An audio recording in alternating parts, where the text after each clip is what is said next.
I saw someone get murdered right in front of me, but I stayed calm. I quickly took a photo of the killer's face. While he was distracted with the body, I ran away. I wanted to find my uncle and call the police, but he had disappeared. My chest felt tight. Something was very wrong. I rushed back to the graveyard and saw my uncle talking to the killer, asking about me. I screamed, trying to warn him, but it was too late. The killer shot him and killed him on the spot. Then the killer saw the camera in my hand. He froze. That gave me a chance to turn and run. I sprinted to a nearby wooden cabin. A man inside stopped me, confused. Suddenly, a bullet hit his ankle. He cried out in pain and saw the killer approaching. That woke him up fast. He locked the door, grabbed his gun, and loaded the last 2 bullets. The killer slammed the door open. The man shot right away, but the killer was too far. The bullet didn't hit him. The killer was still standing.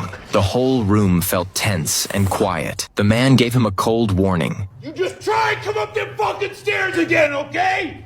I will blow your fucking head clean off. I'm getting the police on the line right now. The killer paused like he might give up, but when the man picked up the phone, he realized it wasn't working. The killer smirked and said he'd leave if they gave me up. The man looked at me with serious eyes. Maybe he was thinking about his son, who had died just days earlier. He promised to protect me. He asked me to get the first aid kit, some spare light bulbs, a towel, and water. Then he wrapped a bulb in the towel, smashed it, and, to my surprise, scattered the sharp pieces on the stairs.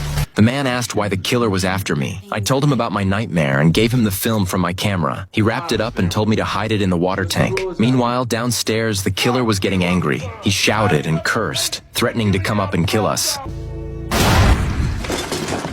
Right then, a nearby cop heard the gunshots. Wanting to take credit, he didn't call for backup and went alone. He quickly found the cabin, but the killer stayed calm. He put on his mask and got ready to fight.